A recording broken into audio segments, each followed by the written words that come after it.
자, 먼저 922번입니다.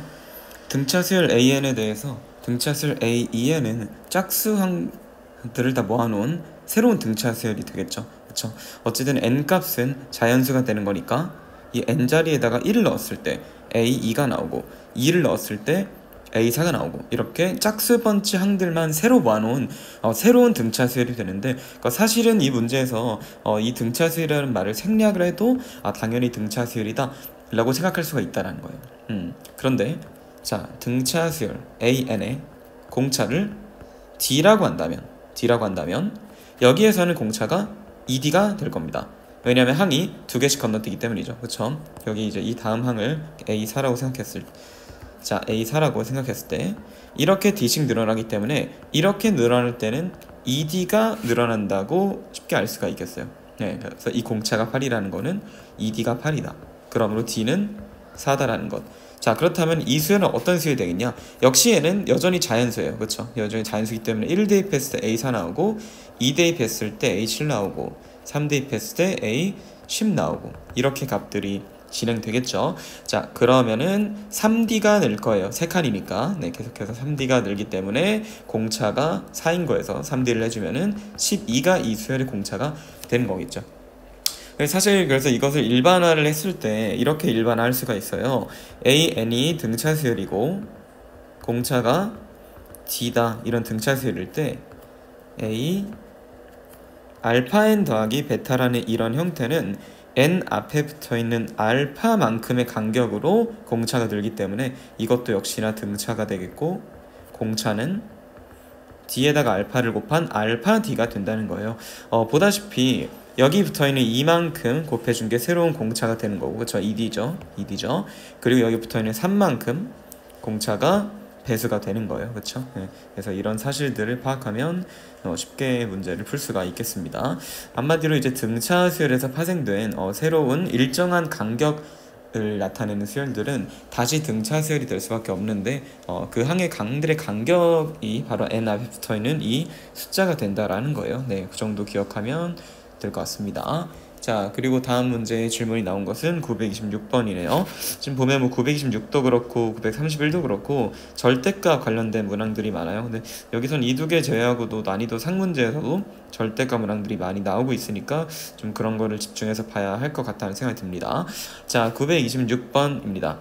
자, 등차 수열에서 두 번째 항과 일곱 번째 항은 절대값이 같고 부호가 반대이며 네 번째 항은 음수다라고 써있어요. 자, 이런 형태를 한눈에 보는 방법은 그림을 통해서 살펴보는 건데, 자, 여기를 우리가 항상 그렸던 n축이라고 했었고 등차 수열은 공차가 0이 아닌 이상 항이 증가하거나 감소하기 때문에 이 둘 중 하나의 모양일 거예요. 자, 근데 보다시피 두 번째 항과 일곱 번째 항이 절대값이 같고 부호가 반대라는 거는 여기가 두 번째 항이 된다면 이 반대쪽이 일곱 번째 항이 되는 거고, 여기가 두 번째 항이라면 여기 반대쪽이 일곱 번째 항이 되는 거예요. 자, 여기에 y값, 그러니까 함수값이라고 할 수 있겠고, 여기서는 이제 어떤 특정한 항의 값이 되겠죠. 자, 그 다음에 여기 y값과 여기의 y값은 서로 완전히 반대가 될 겁니다. 근데 어떤 게 가능하겠느냐? 네 번째 항이 마이너스 2라는 걸 통해서 결정할 수 있을 것 같아요. 자, 보다시피 이 1차 함수는 이 점을 기준으로 지금 대칭일 수밖에 없어. 생각해보면 여기 y값, 여기 y값이 반대라는 거는 지금 이만큼의 간격도 다 같고 이 값도 같으니까 이 삼각형이 사실상 완전히 합동이라고 생각해도 되는 거예요. 그렇죠? 그 말은 즉 여기 가운데가 두 번째 항과 일곱 번째의 중간인 4.5가 되는 겁니다. 물론 4.5번째 항이 있다는 게 아니라 4.5라는 값이 중앙이라는 거고, 네 번째 항은 여기, 다섯 번째 항은 여기, 이런 식으로 항이 여기에서 여기로 이렇게 넘어가는 구조가 되겠죠. 여기도 그럼 4.5가 될 거야. 자, 그런데 그럼 네 번째 항이 여기는 양수가 되는 거고 여기 왼쪽은 음수가 되는데 마이너스 2라고 하기 때문에 이 오른쪽이 아니라 왼쪽에 해당되겠죠. 그렇죠? 자, 그래서 우리는 이제 A2라는 값이 음수고 A2가 음수고 A7이 양수인데 거기서 이제 절대값이 같구나, 부호만 다르구나 라는 걸 알 수 있게 되는 겁니다. 자, 그래서 이제 그것들을 통해 한번 문제를 풀어보도록 할게요. 자, 사실상 이 말을 우리가 다시 항으로 써보자면 A4라는 항이 있고 그 다음에 A7이라는 항이 있을 때 이게 마이너스 A7이다 라고 작성해도 되는 거죠. 그쵸? A2죠. A2는 마이너스 A7이다. 부호가 반대고 절대값이 같기 때문이죠. 그쵸? 자, 그런데 이거를 이제 우리가 배웠듯이 A와 D로 나타내야 돼. A 플러스 D는 마이너스 A 더하기 6D죠. 자, 왼쪽으로 넘겨보면 2a 2a는 몇 D죠? 2a는 마이너스 7D다 이렇게 되겠죠. 그렇죠? 2a는 마이너스 7D다. 자, 그런데 네 번째 항이 마이너스 2니까 a 플러스 3D는 마이너스 2다. 네 번째 항을 나타내는 거죠. 그래서 이 두 개로 연립을 해주면 a도 나오고 d도 나오게 될 거예요. 이제 푸는 김에 문제를 다 풀어보면 a 자리에 마이너스 2분의 7D를 넣을게요. 마이너스 2분의 7D 더하기 2분의 6D는 마이너스 2분의 1D인데 그것이 마이니까 D 값은 4가 되겠죠. 그러면 A 값은 마이너스 뭐죠? 14가 됩니다. 이렇게 대입하면 D가 4니까 A는 마이너스 14다. 그래서 구해놨고 82가 몇 번장이나 했으니까 이것들을 통해 우리 등차수의 일반항을 쓰면 A에는 A 플러스 N 마이너스 1 D겠죠. 그래서 전개하면 4N 마이너스 18인데 그 값이 82가 되는 게 언제냐? 그러니까 4N이 100이다. n 값은 25번장이라는 걸 구할 수 있겠죠. 사실 이 문제를 풀 때 이런 그림을 그리지 않고 그냥 단순히 이렇게 식을 작성해도 문제를 푸는데 전혀 무리가 없어요.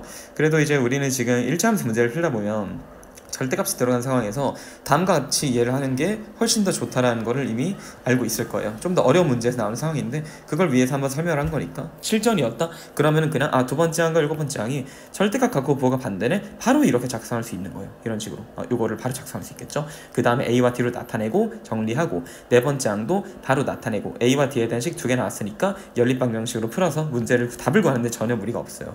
이해를 돕기 위해 설명을 했습니다.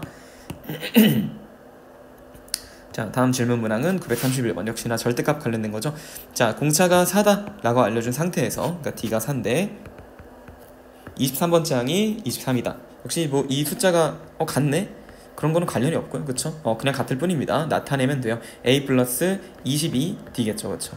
그게 23이다. 그러니까 A 값이 나오는 거고 23 빼기 88이니까 마이너스 65겠죠. 그쵸?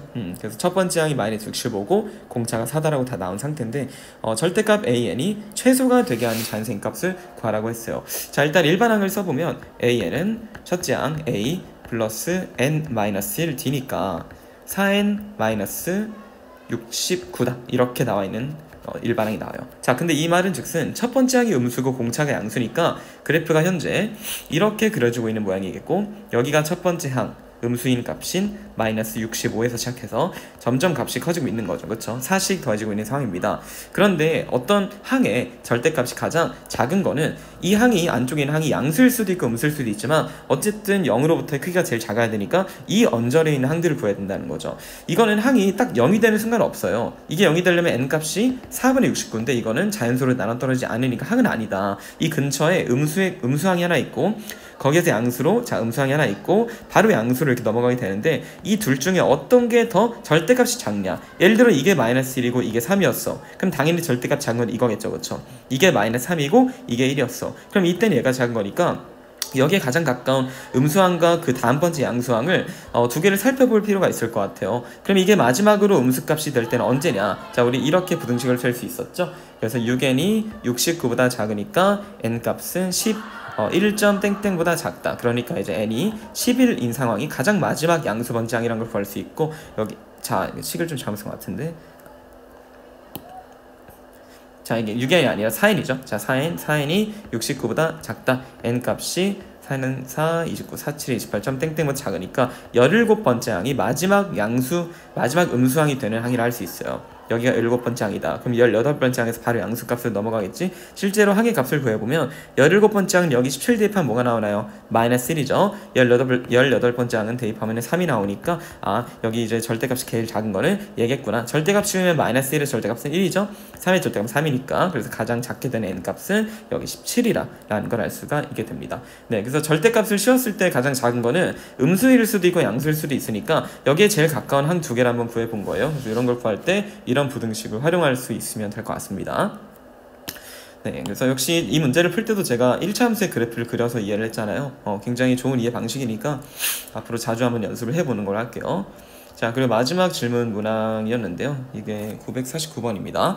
자, 949번은 두 등차수열 A, N, B, N을 주고 첫째 항과 공차의 합을 알려줘요. 첫째 항을 알려줬다는 게 아니고 이제 합만 알려주게 됩니다. 그러니까 이 문제에서는 내가 이거에 대한 A와 D도 모르고 이거에 대한 A와 D도 모르는 상황인데 첫 번째 항끼리 더한 것과 공차를 더한 것 자체는 알려줬다는 거예요. 그대로 식을 유지를 하면서 이걸 내가 나타냈을 때 뭔가 값이 나오기를 기대해야 될 것 같습니다. 자, 그런데 이런 걸 풀 때는 어쨌든 첫째 항과 공차를 값으로 나타내야 되잖아요. 근데 우리가 AN이라는 등차수를 하나 주면은 그냥 A랑 D로 해서 푸는데 지금 수열이 두 개 있으니까 이때는 이거의 첫 번째 항을 A, 공차를 D1이라 놓을게요. 이거의 첫 번째 항을 B, 공차를 D2라 놓겠습니다. 자, 그럼 첫째 항의 합이 4고 공차의 합이 2다라는 거를 직접 나타내면 A 플러스 B가 4라는 것과 그리고 D1 더하기 D2가 2다 라는 거를 먼저 쓸 수 있게 되는 거죠. 자, 이걸 통해서 새롭게 뭔가를 구할 수는 없잖아. 그러니까 이걸 내비두고 이 상태로 그냥 두고 하라는 걸 한번 나타내 보는 거죠. 자, 우리가 자주 했었던 상황인데 홀수항들을 다 더하고 이거는 그냥 그대로 다 더하는 거니까 한번 써보도록 할게요. 아니다. 홀수항으로 제가 잘못 봤네요. 그냥 이제 모든 항들을 다 더하는 거죠. 첫째 항부터 15번째 항까지 다 더하는 거네. 자, 그럼 이거는 등차수의 합공식을 써야겠죠. 그쵸? 밑에 쪽에 써보도록 할게요.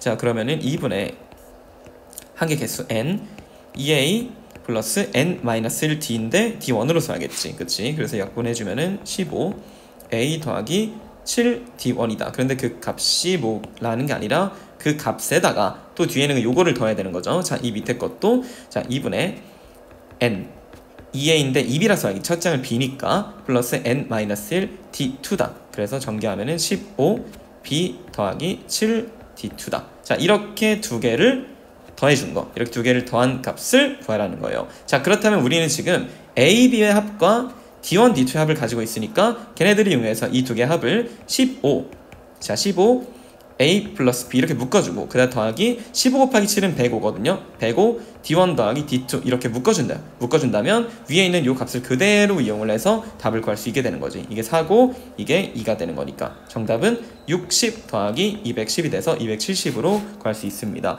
자, 그래서 이 문제를 만약에 못 풀었다면 각각에 대한 정보를 알려주지 않아서 뭔가 구할 수 없다고 생각했지만 결국에는 이 합과 공차 합의 첫째 항의 합과 공차 합이라는 이 정보가 통째로 그대로 사용이 된다는 걸 알 수 있어요. 이 밑에 식에서 통째로 그대로 이렇게 들어있기 때문에 정리했을 때. 자, 그러니까 이런 문항들을 이제 쉽게 풀려면 어쨌든 이런 것들을 다 우리가 나타낼 수 있는 연습을 하는 게 좋을 것 같아요. 네. 자, 일단은 뭐 크게 어려운 문제들은 아니어서 보충 설명을 이제 그냥 추가로 하지 않고 이렇게 문제풀이만 하도록 하겠습니다. 다른 질문이 있다면 이제 뭐 이렇게 보내주면 언제든지 설명을 올리도록 할게요.